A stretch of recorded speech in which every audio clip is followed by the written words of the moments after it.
Hello साथीहरु, म चाहिँ नाकिममा अनि डल्ले खोर्सानीको अचार लाउन गइरहेको छु।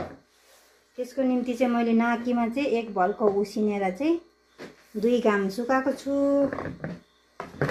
अनि यो नाकिमालाई चाहिँ मैले बोलमा यसरी लगाए। अनि यो डल्ले खोर्सानी चाहिँ यसलाई पनि मैले नुन लाएर एक भल्को मज्जाले उमालेर चाहिँ घाममा 2 घाम सुकाएको छु। तपाईहरुलाई एउटा टिप्स पनि दिनु पर्यो सबैजनालाई। अहिले जति पनि डल्ले खोर्सानी चाहिँ अचार लाउँदा चाहिँ किरा निस्किने चाहिँ हामीले एक भल्को उमाल्यो भने चाहिँ यसरी किरा चाहिँ निस्केर जान्दो रहेछ। किरा हुनेहरु तपाईहरुलाई एउटा आइडिया पनि शेयर गरेको मेरो एक्सपिरियन्समा। यसलाई पनि मैले यहाँ नाकिमामा लगाए साथीहरु। अनि यो मसला चाहिँ मैले तोरी अनि बजारको मसला चाहिँ तोरी चाहिँ मज्जाले पिसेको छु, बजारको चाहिँ पिसेकै ल्याएको थिएँ। त्यसलाई पनि मैले यसमा लाउँदै छु साथीहरु अचारको निम्ति। अनि मस्टर्ड ओइल, सरसोका तेल, खाने तेल मैले दिउँसै खराएर राखेको छु।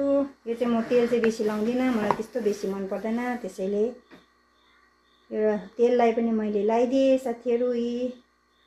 तपाईले देख्न सक्नुहुनेछ।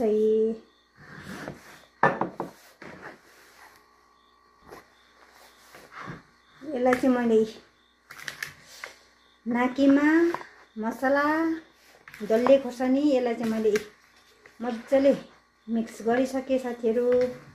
अब यसलाई म बोतलमा लाउन गइरहेको छु। यो बोतल चाहिँ मैले बजारबाट लिएर एकपल्ट तातो पानीले मज्जाले धोएर चाहिँ सुकाएर राखेको।